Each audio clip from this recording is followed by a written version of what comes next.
This rocket launched the Pioneer 10 probe into outer space. It is the first such projectile to leave our solar system.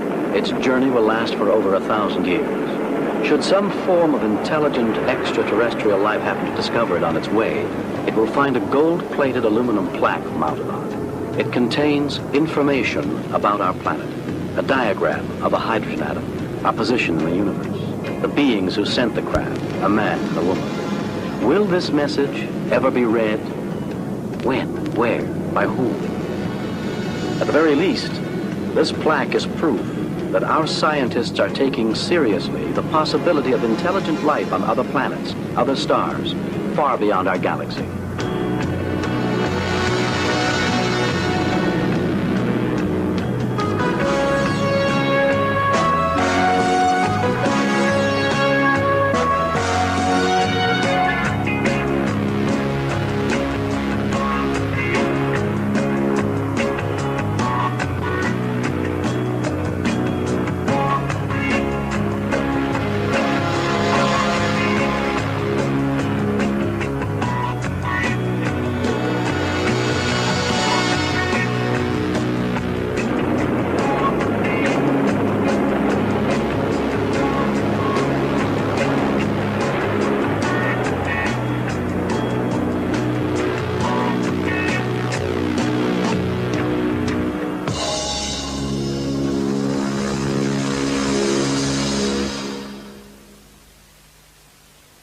Hello, I'm William Shatner.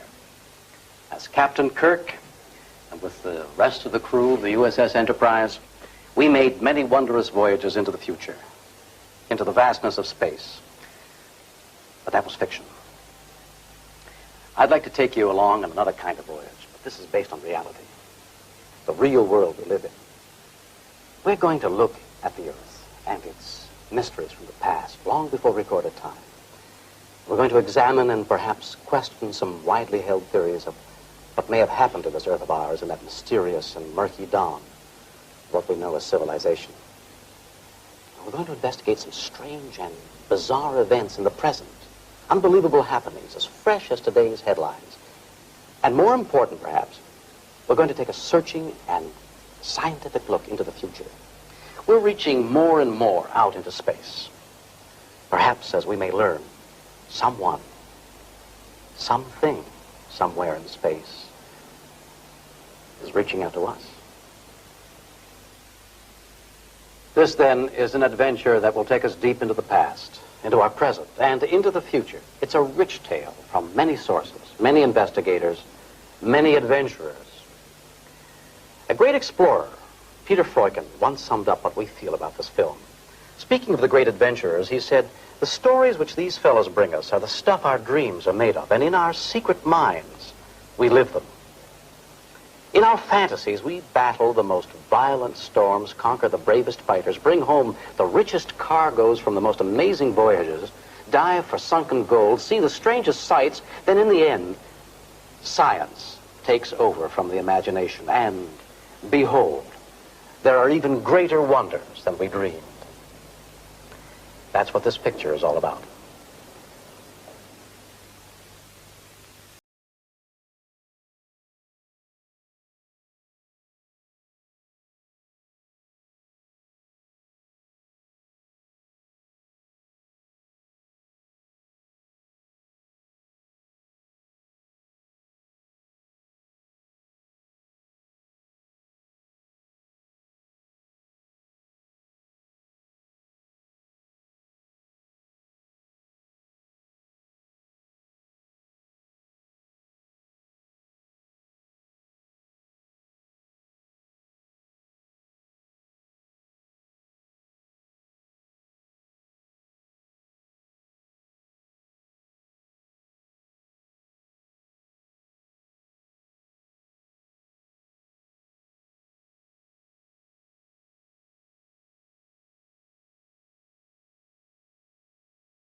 Strange, incredible, impossible.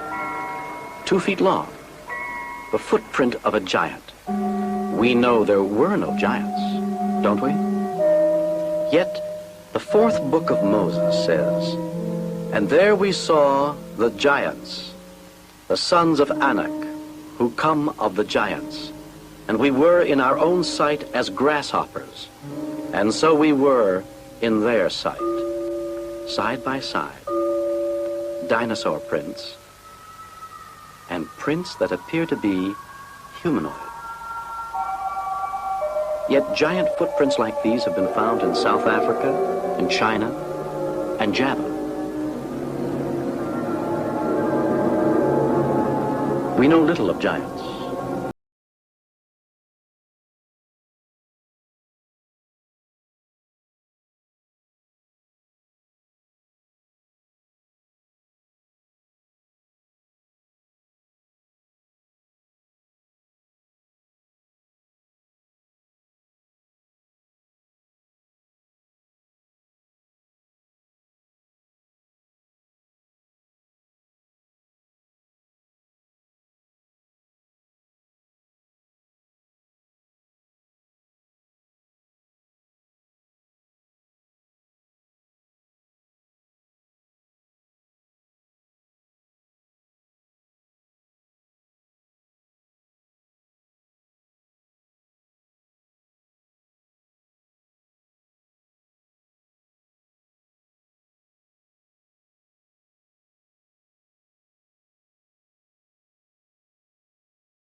Tool we still use today, the needle. He used it to sew his animal skin clothing. We look at his cave paintings in France and Spain with amazement.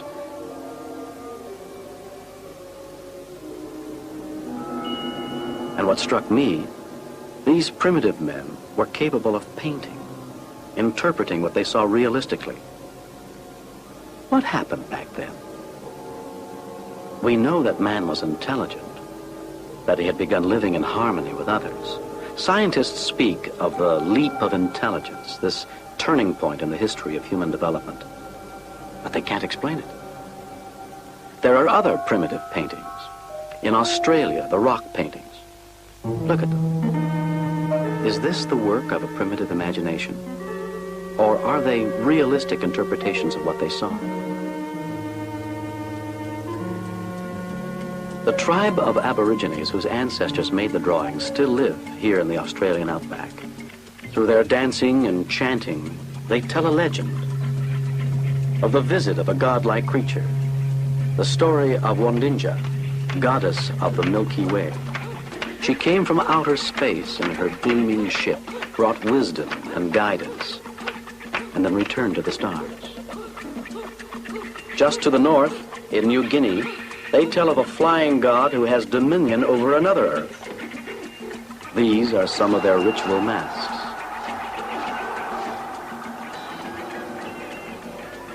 Deep in the Brazilian jungle, on the banks of the Rio Fresca, the Caiapós make their home. The borders of their world, this river and the jungle. Their lives today are as uncomplicated as those of their ancestors.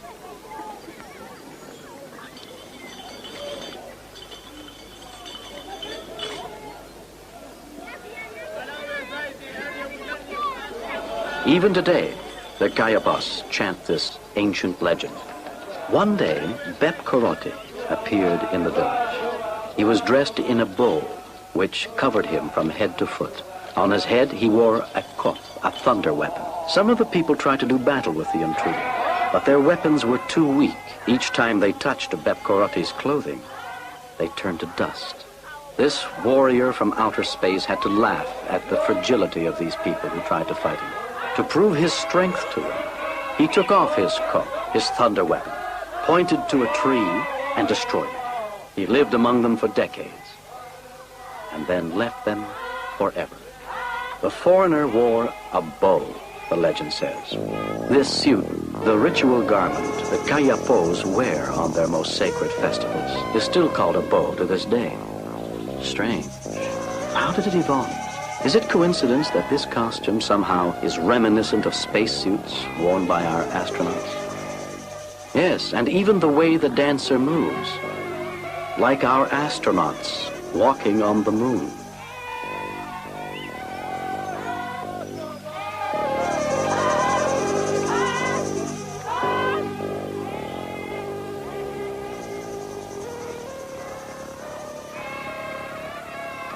These pictures of a bow were taken in 1951. At that time, nobody knew, least of all the Kayapos, what spacesuits would subsequently look like. The first spaceflight around the Earth took place in 1961, 10 years after these pictures were made. In the ancient Mayan temple city of Palenque in Mexico, on this carved plaque, appears a curious figure. To some, it appears to be a warrior. To others, an astronaut at an instrument panel.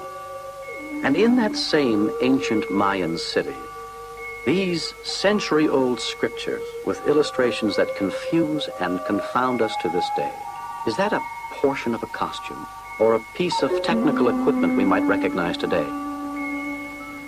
What are these figures? Who are they? Is that a headdress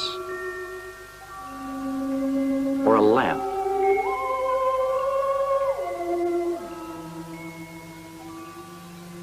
Further to the north, in the southwestern United States, I sought out a legend of the Hopi Indians. Today, the Hopis make their home in Arizona. Cliff dwellers, the Hopis were the only Indian tribe to build solid houses. And there are other differences. Their rock drawings of strange mechanized or stylized beings are far different from the drawings of other Indian tribes.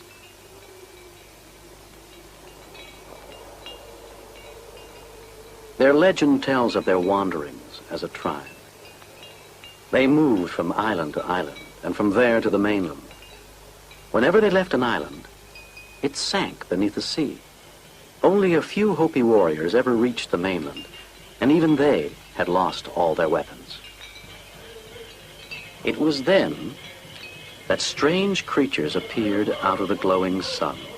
And these creatures brought them tools which were better than the ones they had used before.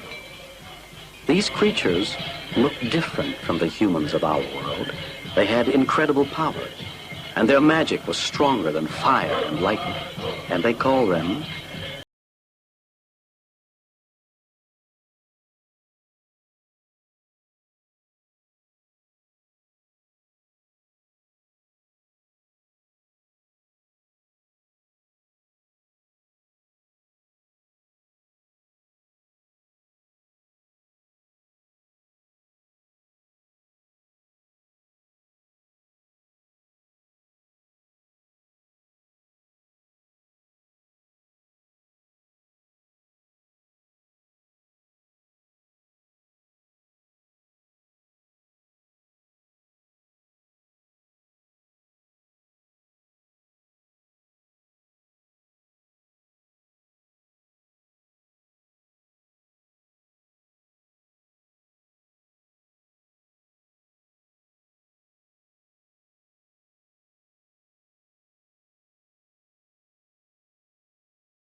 From the beginning of time, the heavens, the source of our legends, have held an incredible fascination for mankind. This ancient astronomical observatory of Stonehenge in England predates recorded history.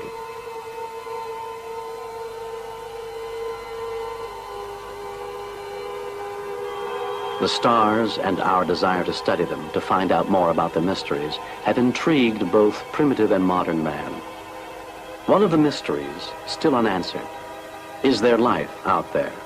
Today, we study the heavens in a different way, as with this gigantic radio telescope of Arecibo in Puerto Rico. Its parabolic mirror antenna has a diameter of over 900 feet, 3 times the size of a football field. The sharpest ear in the world. It is capable of receiving signals from stellar systems thousands of light years away from our Earth. So far, we've heard sounds from our own galaxy. We know that our universe is not mute. The Milky Way hisses. Saturn growls. The sun sighs. We wait. We listen. For what?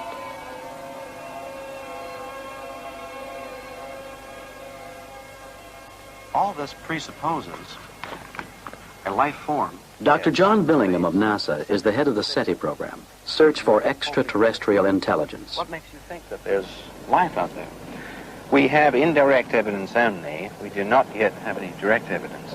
The indirect evidence goes as follows. First of all, we now believe that all stars have planets. Essentially, all stars have planets. And there are billions of stars, so there are billions of planets. And if even only a small fraction of those planets had life on them, that would mean millions of life sites in our galaxy alone.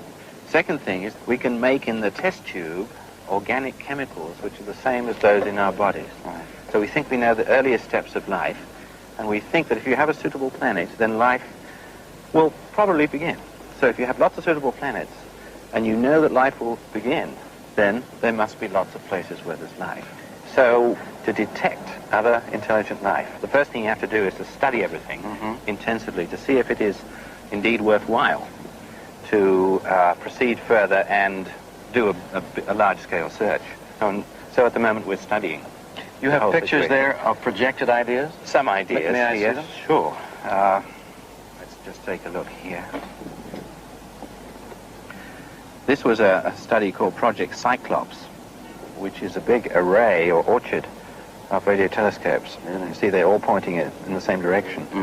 And you have many of them linked in series? Yes, they're all linked together to a central data processing building where you point them at a target star, and what you're seeking is a planet going around that star which is giving off radio signals. Intelligent life. Intelligent life, transmitting for some reason that we perhaps don't even imagine at the moment, and that's the sort of work we're beginning to get into right now. We don't have that equipment yet. This here? This picture is of a possible design for a small space system, which is about 100 feet across. And it would be the first one that we would try in space, and we would listen with this for a time, and then if we didn't hear anything, we might build a larger one in space. The shuttle would have taken the material out. Shuttle takes the material. Built in space. You build it in space. Manned or we're not sure. It would probably be unmanned, but it would be revisited. In other words, you go back every so often to repair it. Right. And this? This one is a concept for a lunar version of an array of radio telescopes. We would put them on the far side of the moon because radio noise from the Earth does not reach the far side of the moon. How big is this? See, each of these is 600 feet across, so they're big. Incredible. And then if we can, you go on from this stage, which is the small one, okay, and you practice with that. You do a small search, but you don't expect really to hear anything with that. And you go on to the next step, which is a 300-meter dish. This is 1,000 feet across. Right. Reflects the incoming signal back to a receiver, which is here. The receiver transmits the signal to a relay satellite, which is here, and then back to the Earth. And here's a shuttle type of vehicle. Magnificent. And if you don't hear anything with that system, then you can, if you wish, to continue the search, build an even larger antenna or dish here, which would be even more sensitive, and this is now 10,000 feet in diameter. Listening all the time for listening. An intelligent voice. Why would we do this? I think there are many reasons.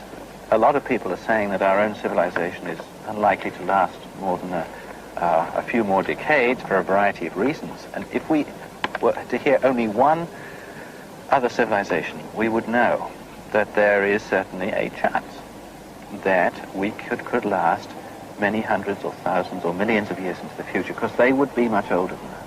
I see. This, of course, is an astronaut at work on that... On the edge of the very large dish. You can see the size. That's the shuttle vehicle, and another one. With that type of system, you might well be able to pick up a very faint signal. This is an alternative concept for the system on the far side of the moon, and these are built, the one at Arecibo in Puerto Rico is built. In listening for signals of possible extraterrestrial origin, you have to have a very sensitive receiver. You have to have a data processor which splits up the spectrum into millions of channels, and then you have to have something which would recognize a pattern. If there was an intelligent signal, it would come out as some sort of pattern. What is your speculation about that intelligent life having come here already, or indeed having been here already? Probes from other civilizations could have come here in the past. You see, life has been present on the Earth for 4 billion years. And even if a probe only came once every billion years, we would have been visited 4 times. However, all traces of evidence of such visits, unless we were very lucky, would have long since disappeared. Have all the traces of evidence disappeared?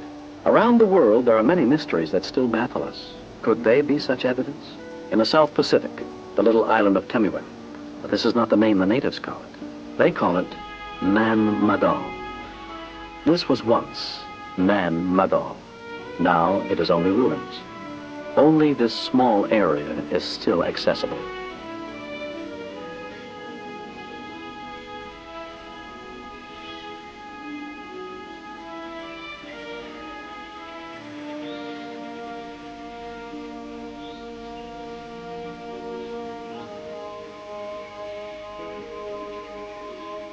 Nan Madol seems foreign to the South Seas. These gloomy structures seem to have been transplanted from another world. Wide stretches of the foundation walls are still visible. The rest has been swallowed up by the jungle.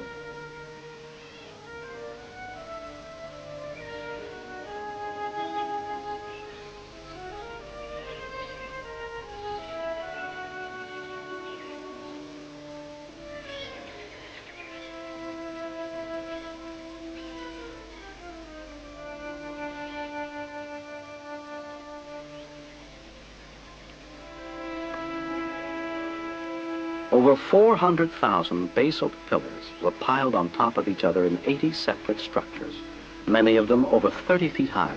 Individual beams up to 40 feet long, weighing over 10 tons. 10 tons, the weight of 10 automobiles. Who built this gigantic structure here? And why? How many laborers did they have? Where did they all live? No, not on this little island.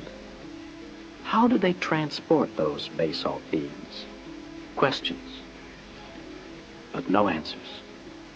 When the natives are asked, they say nothing. But their legend tells us an alien god with a fire-spouting dragon only needed to pronounce a magic spell, and the huge basalt beams came flying across the sea from their distant quarry, landing in a neat pile.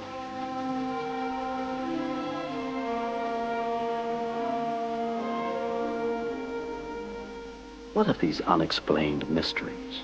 How was it possible for men alone, primitive men, to have accomplished these things? A dragon? No, hardly. But so they say it was something breathing fire.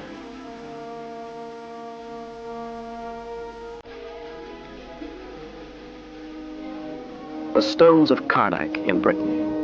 Over 13 rows of them, several miles long, 3,000 separate blocks. Their age, over 5,000 years old. Why were they put up? And for whom? Science tells us, altars to the gods. Nobody says what gods. The wall blocks of Saskatchewan in Peru.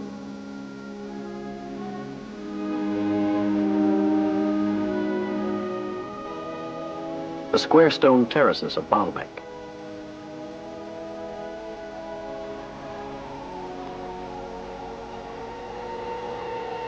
The Moai on Easter Island. These huge granite spheres in the forests of Costa Rica, for what purposes were they made?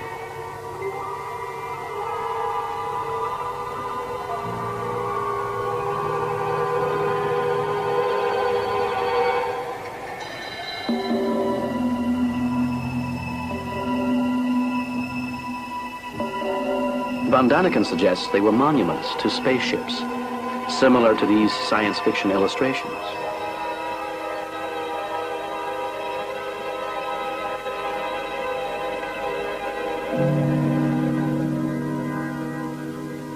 Another mystery, the curious tracks on the high plateau of Nazca in southern Peru. They have a resemblance to modern-day landing fields, but these tracks were laid down thousands of years ago. I put some questions to Dr. Dennis Houck, North American Director of the International UFO Registry. Some of these mysteries, like the Nazca Plains, how would you explain them? I think the Nazca Plains have been mistreated in the literature. There's much more information there than is generally available. The Nazca Plains have been presented as so much graffiti which the extraterrestrials put on the plains for our enjoyment or their enjoyment.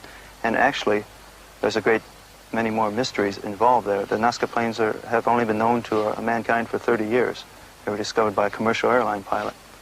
And if you're down on the ground in the plains, you see no marks. You see nothing. It's just a grassy area. In fact, the Pan American Highway was built right across the plains. No one noticed anything. But from a commercial airliner or from an airplane, you can see bits of the Nazca Plain. The Nazca Plain is 300 square miles around, and you really can't see the entire plain unless you're in space. The entire plain is very much covered with hematite, which is iron oxide. And as far as being a spaceship going to a planet, and if you were to do a magnetospheric survey of the planet, which we might assume would be done, the Nazca Plains would stand out like a red light. They would be a distortion of the field because of the rich iron deposits there. It's by far the biggest area on the planet Earth of this type of iron oxide deposits. The plain itself, when we look at the iron deposits, we find that there are actually rails running slightly below the ground. They're rusted now, but they're probably about 1,500 years old, perhaps 1,000 years old. We have about the same age as the plane itself and the markings. The markings on right. the plane. Yeah. Mm-hmm. The railings are about 22 feet apart, and when we think now, what could they be used for? We have a number of connections. One thing, the average size, average diameter of UFOs that we see today happens to be 21.5 feet. A very close coincidence there. Do you think that they visited ancient man by example and perhaps with actual help, implanted ideas that became the inspiration for many of the mysteries that we now think of as the mysteries of the gods? This is the key, I think, to an intelligent understanding of the ancient astronauts' effect on our lives in the past and present. The people, I don't think, these artifacts that we find that are so hard to explain do not fit in the culture. They do not fit the religious customs of the culture. It seems like there was a tremendous inspiration to make these artifacts on the part of the people. And I think that this inspiration finds its source with extraterrestrial intervention. If they did intervene, how did they intervene? And why? There is a gap that has plagued anthropologists for a long time. Why? 1 minute in Earth time, man is still living in grottos and caves, and then, in a very short space of time, he begins erecting structures unmatched in perfection to this day. Did some decisive change come over the human brain at this point in time? How did prehistoric people learn to produce architectural masterworks? Consider Chan Chan in northern Peru, the capital city of the Shimu people. Shimu culture was already ancient when the Incas came here. 200,000 people once lived in these clearly geometrically organized streets and walls.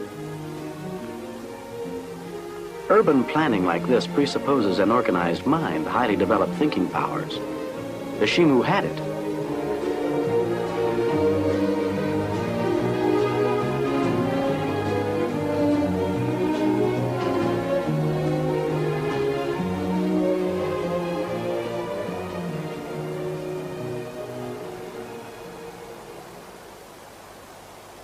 These golden figures were found under the ruins of Chan Chan. 20 inches high, the characters are engraved in each of 56 rectangles. An alphabet, all scholars agree to that. But, to this day, no one has succeeded in deciphering it. The ancient Mayan city of Uxmal in Mexico, a magnificent architectural style. The ornamentation, graceful filigree work in stone.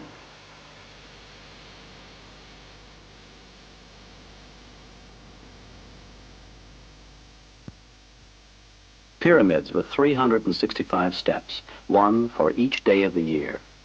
A calendar more accurate than our own. It manages without a leap year. Where did the Mayans learn the laws of astronomy?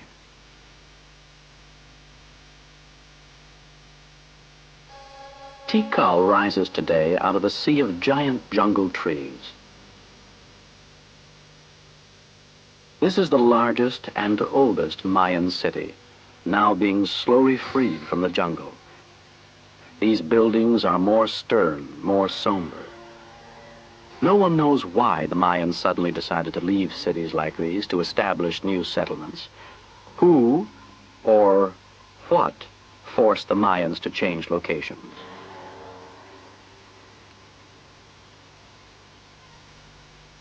There are other technological mysteries. Deep in the Bolivian jungle, on a hill there is a structure that scientists have wondered about for years. Van Daniken went there on a research expedition.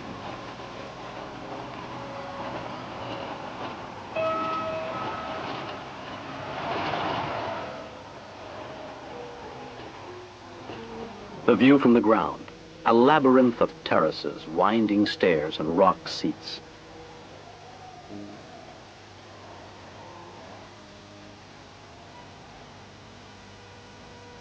Scholars say this could be some kind of altar. What was the purpose of these 2 stone tracks, each about a foot wide? There is much here that is unexplained. Rock terraces, no explanation. Stone grooves, no explanation. A stone dome in the middle of the water basin.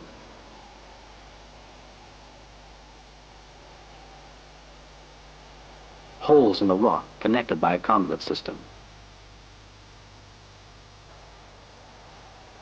What was this? Russian archaeologists answered that question with this drawing of a prehistoric metal washing plant in Soviet Armenia. This is how they say it worked. The precious metal remains behind while the lighter stone is rinsed away. Metals washed here included silver, gold, and platinum.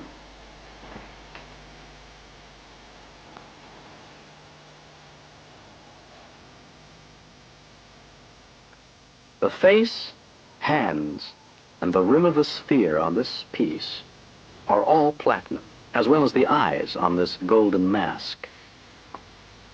Platinum melts at 3,216 degrees Fahrenheit. From ancient technology, I went to the scene of the most advanced technology in the world, at NASA's Kennedy Space Center at Cape Canaveral.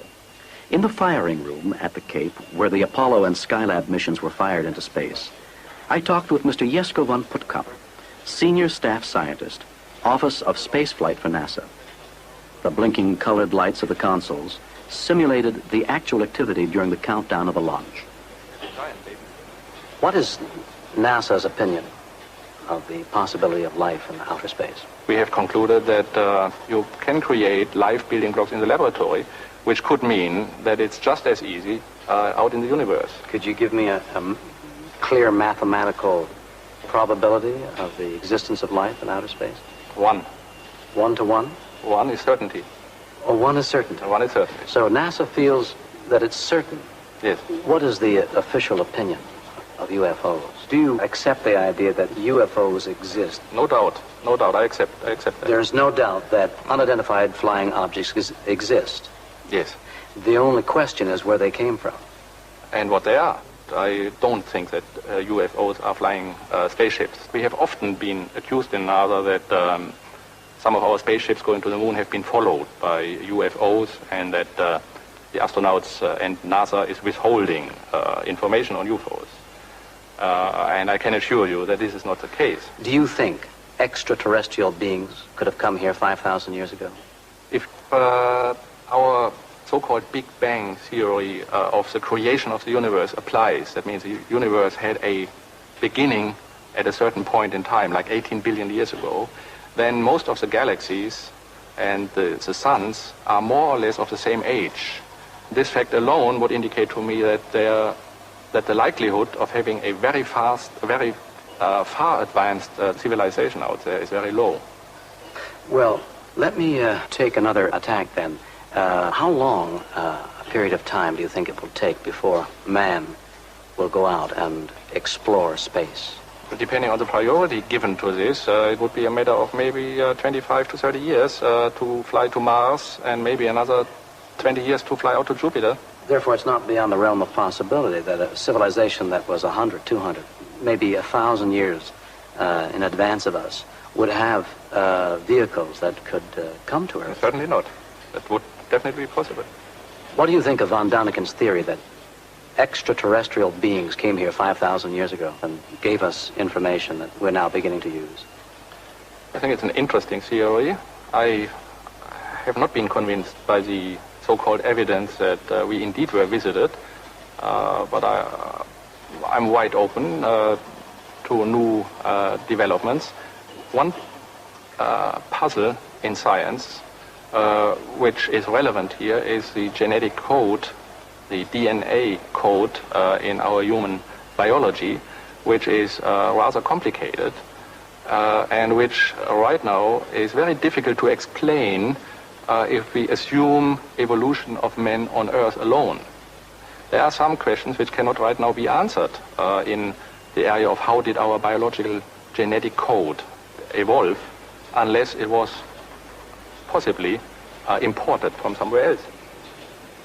Our brain. No one has ever been able to explain it. Over 14,000 million brain cells in the cerebral cortex alone. These are brain cells enlarged 200,000 times. Each of them reacts to the tiniest electrical impulses, a switching system vastly superior to anything modern technology has ever been able to create. One explanation, it could have been developed through a cross-breeding between primitive man and beings from other planets. As you know, it's been said that our brain is one of the biggest mysteries in itself. Are we not looking at something that is deep in our ancient history? Indeed, we have a racial memory, perhaps, of visitations, or at least contact, when we were more primitive, perhaps, in a more primitive state.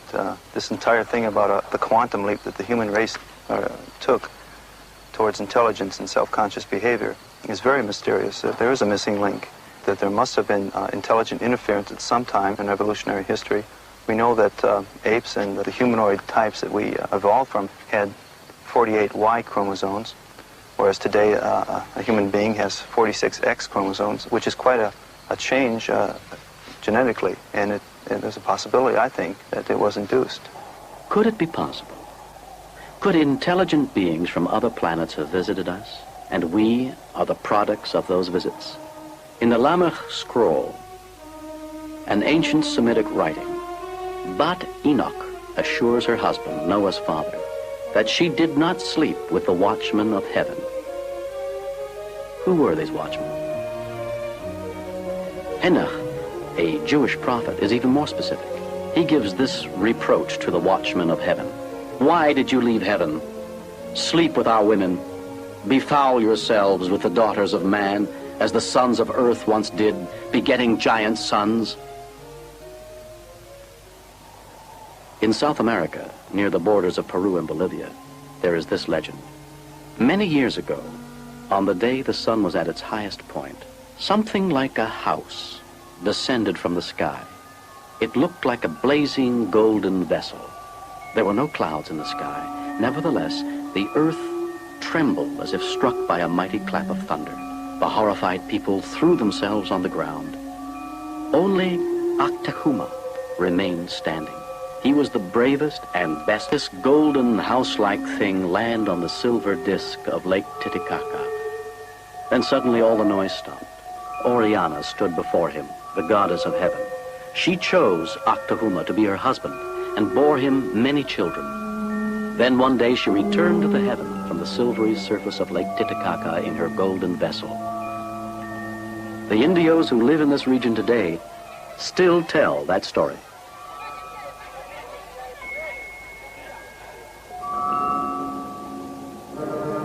Only a few years ago in Peru, the most astonishing archaeological discovery was made. The stones of Ica. When the small river Ica changed its course, suddenly thousands of these stones could be seen in what had been the riverbed. Stones with meticulously carved illustrations on them. An expert in this field stated, "I believe that the discovery of the stones of Ica is the most important archaeological find of this century. They represent visible proof that civilizations about which we previously knew nothing existed thousands of years ago." These stones illustrate the course of open-heart surgery. The doctor and the intern administer the anesthesia. On the right, the doctor bends over the patient. The operation begins. The doctor on the left has opened the thorax. While the doctor ties off the arteries, he is handed more instruments.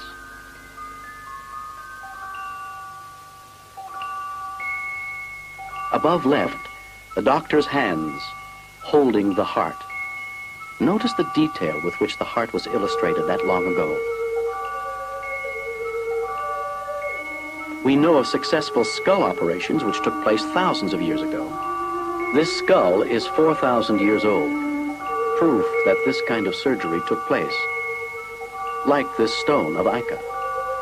Some of the other illustrations on the stones are just as amazing. Dinosaurs, world maps, a man with a magnifying glass, a man with a telescope 3,000 years ago. Our telescope was invented only 400 years ago. If you and I could accept the theory that beings from outer space intervened with humans, could it have been to give us technology, to supply us with information from a higher culture? This is the ancient Mayan city of Lubantun. It was here that only a few years ago was found a most beautiful and mystifying object. A skull made of purest mountain crystal. The skull is cut from a single piece of crystal, yet there are no visible traces of tooling, even viewed under a high-powered microscope. We don't know its exact age. It could be 3, maybe 5,000 years old. Many say it was from the ancient astronauts or inspired by them. I flew to Kitchener, Ontario to take a personal look at the crystal skull and to meet its owner, Miss Anna Mitchell-Hedges. We've used the modern airplane to come and see something very ancient. Crystal skull, it's ominous, it's awesome. Has the skull brought goodness or badness to people? One girl from Australia came to see it at Valley Castle, and she laughed at it when my father was giving a lecture, and my father was very angry at the time, so he closed the box, and he wouldn't lecture on it anymore, because he has strong belief in the crystal skull that has more power than any gods that we have. And months later, 2 young Australians came, and they asked to see the crystal skull. So we know that somebody must have told them. And I called my father in, and he said, "Well, why do you want to see it?" I said, "Well, we have a special reason we like to see it, because the girl that laughed at it about 3 months ago, told us on her dying bed to come to see the crystal skull, but please do not laugh at it. She was sure that her death was due because she laughed at the crystal skull. You found it? Yes, I found it. Your father was an archaeologist? Yes. And he was doing the diggings in that area? In that area. And you were there as a child? I was with him. As a child? As a child, 10 years of age. My father said this is where the Maya started from. And after years of clearing the ground there and lifting stones, which are huge stones, they had to take 2 people to lift them and to place them so they wouldn't, nobody would have an accident with them. And I saw something shining, and the sun was showing on it. And I got the Maya people to help me to clear this ground. And of course we found the top of the crystal, the head. And 3 months later, we found the jaw. The theater where we found the crystal skull was 8 square miles. My goodness. How many people would collect in an 8 square mile theater? Oh, thousands of people. Thousands. My gosh. I'm trying to put myself back into time and space, back to when the skull was used for religious ceremonies. Can you describe to me how it was used, who used it, where it was used?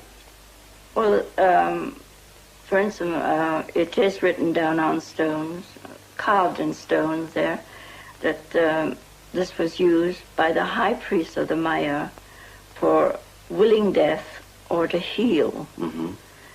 And particularly for an old witch doctor or wise man, medicine man, he was getting too old to perform his work. A young man was chosen who had belief in become a medicine man, and both were laid in front of the altar, and the high priest would perform the ceremony, and the knowledge of the old man would go all into the young boy, and the old man then would pass away peacefully, and this young boy would get up as a man, knowledgeable and ready to perform the same ceremony as the old man did. Can you tell me what kind of testing was done on the skull to authenticate it? It's been examined in San Francisco for 6 years. And what did they find? They found that no tool was ever touched it. And no tool was ever touched it? It's all hand done. They rubbed it down with hot sand and different herbs. And it took 5 generations to rub down. But it had to be the same family from 5 generations, religious. 5 religious generations of families. Yes. Their whole function was to make this skull?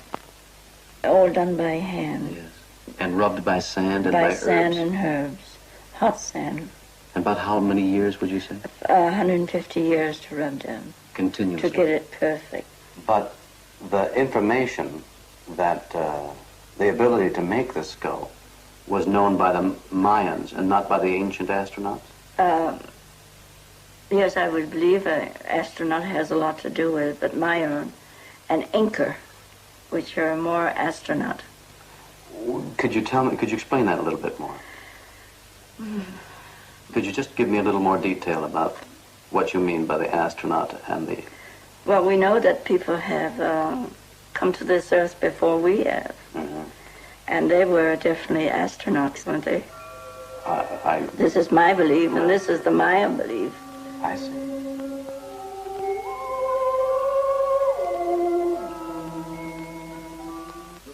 We look up, stretch our arms to the skies, seeking the gods, as man has done since he first stood erect. We worship beings from the heavens, beings with wings. Somehow, to humans, wings are almost synonymous with divinity. Christian angels. Ezekiel's wheel. The ancient winged god Garuda of Thailand.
How could these primitive people have ever discovered the aerodynamic refinement of a weapon that returns to the thrower if it misses its target?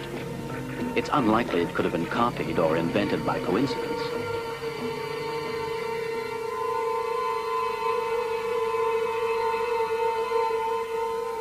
Could the gods have brought us the gift of civilization? Was their knowledge cached in the mind of early man, seeds planted long ago that has only recently surfaced and flourished? The Industrial Revolution? The giant steps of our advancing technology? Is this a gift of the gods? Is this? Are they watching? A UFO? More and more people claim to have seen them. These pictures are considered genuine by people who believe in UFOs. This was taken on May 23rd, 1971. Look at the cloud formation. Unchanged on this photograph, but the object is now in the upper left. In other words, it has moved. Are they just watching us? Are they gathering information? Do they exist? Unidentified flying objects or optical illusions? I spoke again with Dr. Dennis Houck. As a mathematician, you're eminently qualified because of your training to observe and analyze UFOs. What got you interested? I became interested while I was in graduate school in Vienna, Austria. We were on a skiing holiday to Innsbruck, Austria, and myself and two companions had come upon a UFO as we went over a ridge on the Nordketten range. We saw the object, what we thought was an object, hovering in front of a boulder about 250 feet in front of us across a small ravine. And it was grayish shape. It looked like it was spinning. At least it had that shimmering effect. And we were very excited. We threw up our skis and started running towards it. And as we approached the object, it actually disappeared in front of our eyes. And as I look back on the sighting, I think perhaps it was an optical illusion, but in any case, it got me very interested in the problem of UFOs. You saw what you thought was a UFO then, a flying saucer. Looking back now with more information at your fingertips, you consider it now an aberration of nature, something that was naturally there that you took to be a UFO. Correct. Yeah. So we seem to have a problem in discriminating between what are unidentified flying objects and what aren't. It's a major problem in ufology, I think. Well, you have some pictures here that illustrate that pretty well. I think that, for example, here, number of photographs of things that if you weren't knowledgeable, you could take to be unidentified flying objects, flying saucers, in fact. Right. These show up in the field quite a bit and create what we call noise, bad reports. For instance, this one from the Gemini 7 shot, you see these pentagon-shaped objects that really are lens flares. Right. And this one here, an obvious fake, huh? It's a noctilucent cloud. It's a cloud that glows of its own accord from the static fluid. Here are lenticular clouds, which are saucer-shaped clouds appearing over. And then, something more mysterious, the real thing. The real thing, at least what we believe to be the real thing. Here, the saucer-shaped vehicle with the dome on the top. A unique shape, which is coming up in recent years, more and more reported. We're getting away from that pie-shaped, pan-shaped objects and into this. Then you believe that there is such a thing as a UFO with an intelligence inside it that is not ours, not human. I think that is one of the characteristics which we can assume. UFOs behave in most cases in a linear fashion, a purposeful fashion. They do not, they seem to have a motive behind it. This is true in all categories: nocturnal lights, daylight discs, close encounters. We have this linearity of purpose and in many cases linearity of behavior. That is, they don't show up in one part of the sky and then just disappear and show up in another part. You can usually trace their motions and movements. They interact. They have this interactability with our environment and with our physical world. In other words, they leave traces in the ground. They leave UFO rings. There is some evidence of that, too. There are some good examples here of rings. Right here, of the burnt-out areas. Where was this? In Australia? That's Melbourne, Australia. And there are over 300 such rings seen in conjunction with UFO sightings. These aren't just patches in the ground, because there is a fungus which will cause these patches, but these are seen in conjunction with UFO sightings in numerous cases. Can you deduce something of their characteristics, their intelligence, their motivation, by their actions? Mathematically or logically, there's not much to deduce there. We haven't had any contact, and that in itself is a hint, I think, to the motivation behind the UFO occupants, if there is such a thing, or the UFO intelligences. They don't care about interacting with us, at least on our conscious level. They're not, they don't really care about meeting human beings at the present time. There's something about the way they act I don't like personally. There's a belief in the field that UFOs are benign, that they're here to save us. Sometimes I have to wonder about that belief because simply the way they behave. Well, what could you speculate would be their motivation? I mean, if it wasn't benign, would it be harmful?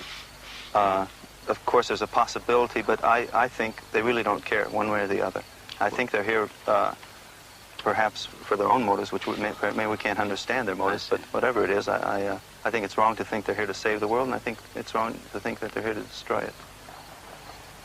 I wonder if it's not an attempt by so many people to explain the inexplicable.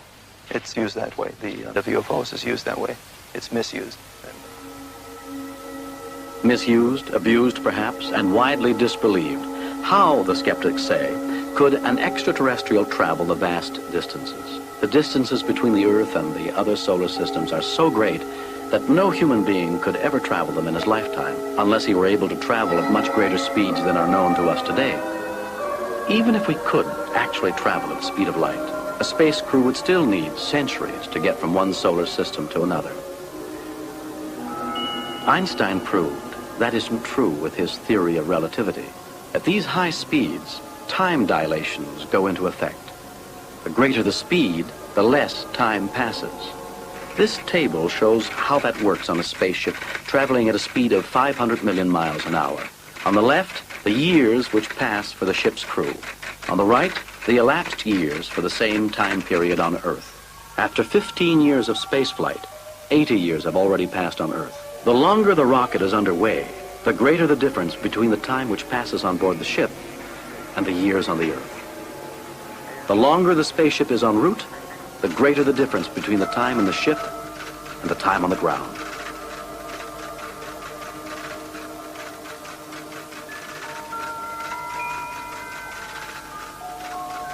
After 50 years in the rocket, 420,000 years have passed on Earth.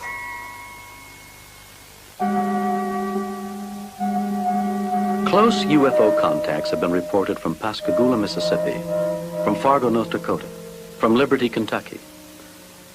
I spoke with Officer Bill Patrick of the Stony Point, New York Police Department, and with Sergeant Tom Gerace of Haverstraw. What did you see? The first sighting that we had reported to us was on the 21st of August, a little after 1 in the morning. And I responded to the call, and it was Mr. and Mrs. Gus Gizis said that they were watching a star, and that it seemed to be a pulsating star, but they could notice a little bit of light in it. So Mr. Gizis got out some binoculars and looked at it, and you could see a distinct red and green flashing light coming from the star, and he called me over there, and I observed the same thing as he explained to me, exactly as he explained it to me. What makes you gentlemen think that it wasn't a balloon or a meteorite or something like that? Because of the way it was so erratic.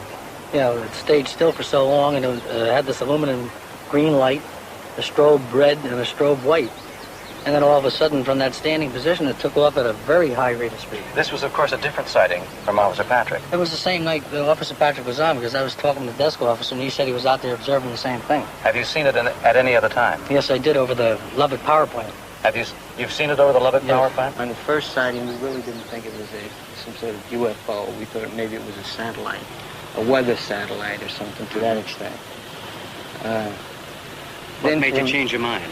Well, we had numerous other sightings. Between the 21st and the 30th, we had 9 sightings, and they were observed by some 7 people in the town. We had some 7 police officers also confirm the sightings.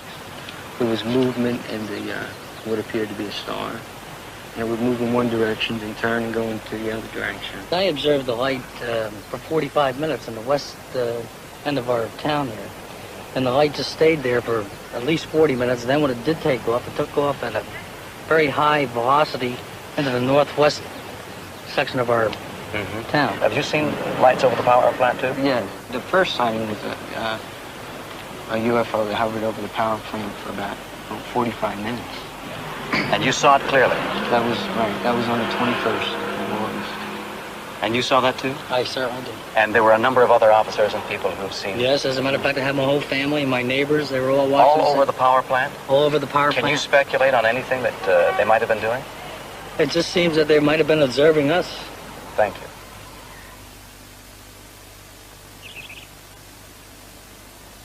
There's a certain amount of imminence about all this, isn't there? Oh, yes, definitely, because of the... Just north of Stony Point, New York, on the Hudson, I met with Dan Citrone. would be very heavy now through 1977.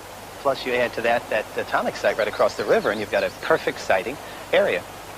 Well, that seems to follow a rather human pattern. Well, there's nothing saying that there's non-human about these extraterrestrials. The atomic sites across the country seem to attract them? Absolutely. There's a high incidence there. They're not... Dan is a parapsychologist, gathering information on UFOs. You mean it's possible that the extraterrestrial beings in those UFOs think like human beings? Not so much think like human beings. I'm sure they understand our thinking. But we have to get ready for some very extreme ways of thinking, extreme ways of viewing things. They're obviously beyond us in technology. You lead a center in the New York area. You have a command center where people can phone in and report sightings. How many sightings do you get? We average about 50 legitimate sightings a week now if you cover the area of Connecticut and Westchester and Rockland. The ones that we investigate are about 25 a week. You have various means of detecting the presence of UFOs, don't you? Yeah, this is based on the research we did into the occurrence of people in automobiles and their engines would stop. At first, most of the pseudo-investigators said, well, in his panic, he turned the motor off. Well, that's kind of nice, but after we reviewed 1,000 cases on paper, not individually, we found that 1,000 people are not going to just turn the motor off. So we decided to investigate, and at that time, 2 years ago, we found that there's a magnetic disturbance, and that magnetic disturbance somehow interferes with the car. But it gave us a tool, and what we've done is we have a detector which will, as a result of the magnetic field interference, close a relay and either automatically set off a camera or set off an alarm. And as a result, we're capable now of tracking them by setting up several of these detectors. We're going to use this to get the photographic evidence that we want. Describe to me your sighting. Okay, it came up over here, hesitated over the river, as you see here, and then zoomed to the atomic site, stayed over the atomic site, and this is not the first time we've seen them over the atomic site. What about the future? What do you think the future holds for us if we are visited, as it has been predicted? Mm-hmm.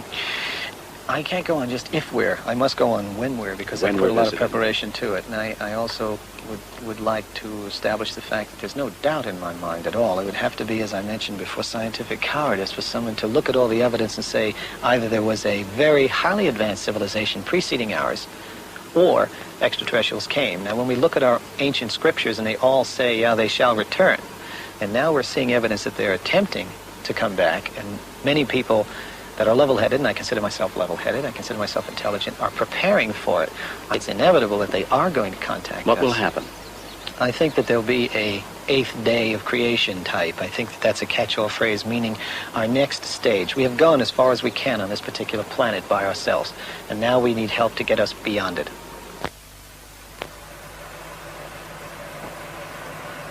At the Kennedy Space Center in Cape Canaveral, near the giant Saturn V rocket, I met with Dr. Richard Yinger.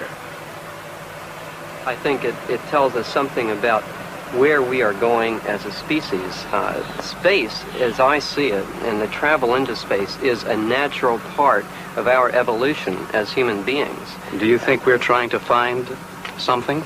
I think we're trying to find our way home is what we're trying to do. I think that what we are part of a tremendously long migration out of what we think might have been the old Voyage in Africa, where we might have begun as some ancestor. And now we've migrated to virtually every part of the planet, and there was no place else to go. We're going out into space.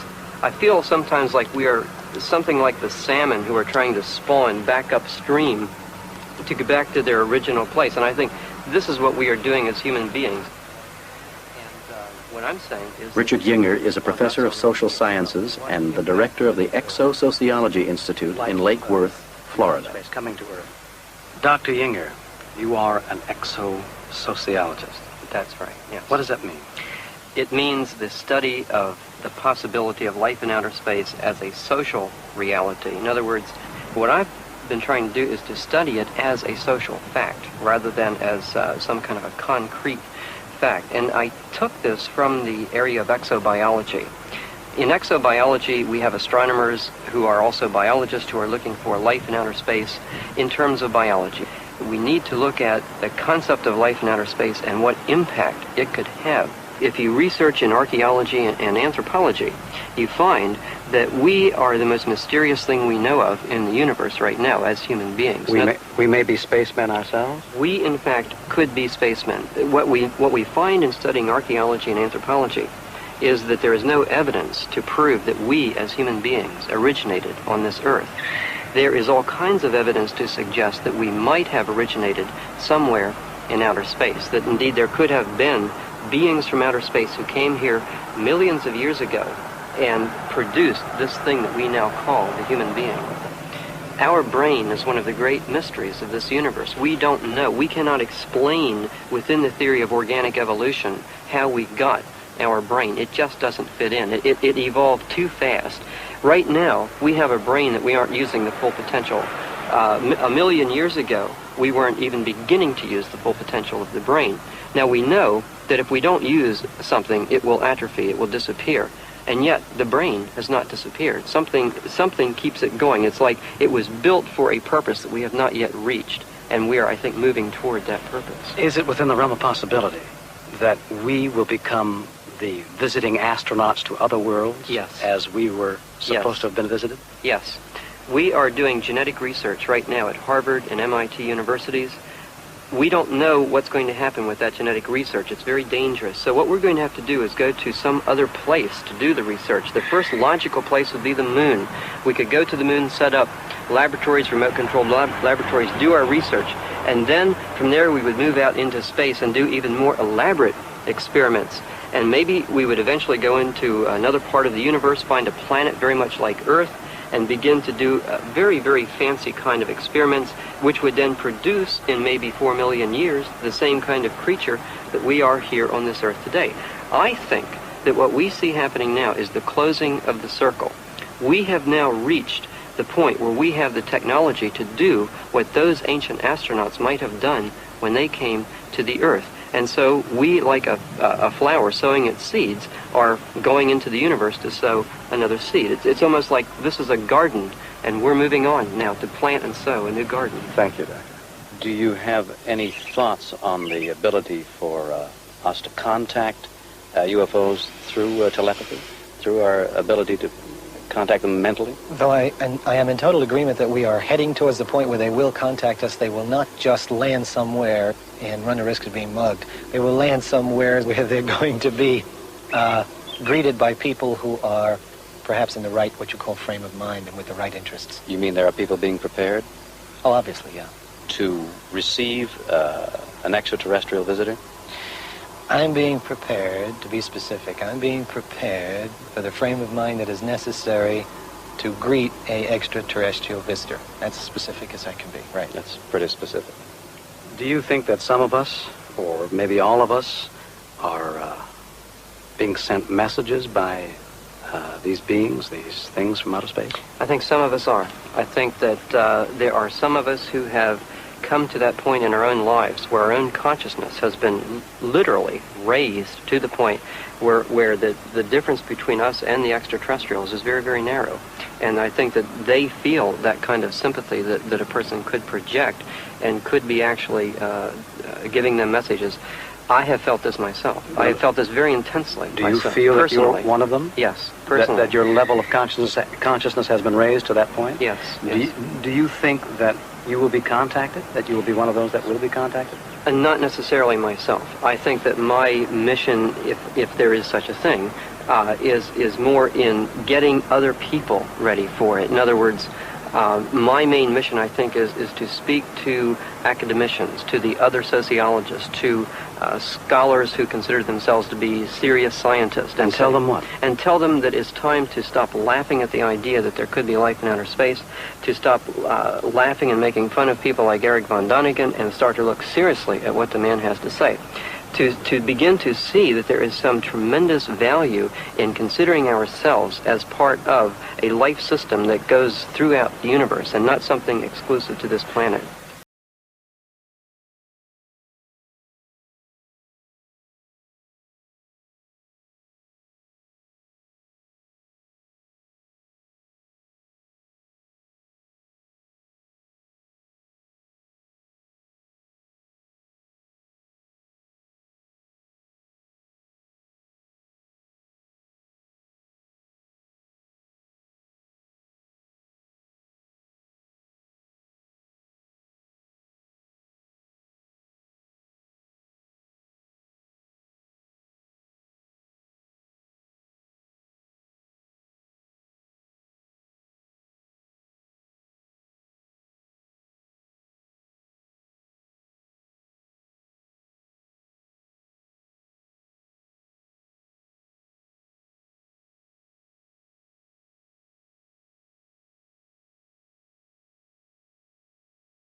I met with her in her garden in Washington, D.C. Was that a prediction? Or that was a prediction. Those were man-made plans. Hadn't he walked out there that day, it would not have happened. I want to talk to you about a prophecy. Jean, the prediction that I'd like to ask you about is the one that appeared in the National Enquirer some time ago about UFOs and about extraterrestrial beings that would land on Earth sometime next August. When I was a little child, my German governor says, you know, you wish on a star, wish me, give me the wish I wish tonight. You know, you do those kind of things. So I got out there, and I do the things now that I did when I was little. And I said, wish me, give me the wish I wish tonight. And I wondered about the UFOs and about the holy immortals. And then I had this feeling, this vision of this UFO. Of course, it looked sort of like a top, a large, large top. But of course, I knew that it was not made with nuts and bolts and that. I knew it was some celestial thing. At least I thought it was. And all of a sudden, I seemed to be on the inside of it, not on the outside of it. But then the inside seemed so much bigger than the outside. And I felt at home. I mean, it wasn't strange at all, and I wasn't frightened. And there seemed to be others in there with me, other people. I could not see their faces, but they were smaller. I felt they were smaller than what I was. But then they were dressed in beautiful metallic material of some kind. Everything was nice and smooth, and I could feel the power of vibrations, tremendous vibrations, tremendous thinking power. And then I thought, well, maybe I'm being told that we upon this earth must have a greater power in our thoughts. And then soon it seemed to come on the ground, or I could see the lights of a great city. And I imagined, or at least I thought, the vibrations measuring time, that was probably a year away, and that would be next August. The time when the UFOs would land on Earth, yes. Would be a year away, and that that would be about this coming August of 1977. 77, yes. But I couldn't tell what part of the world I was in, but it was a large city because it had large lights, and it was an important city. You were successful in telling to the world that President Kennedy would die, that Robert Kennedy would die, that Martin Luther King would die, that Marilyn Monroe would die. And now you're telling us that extraterrestrial beings will land on Earth. On Earth. In August. I am measuring the time, and I think it will be August. I could be off in my timing a little bit, one way or another. But it will be. It will be.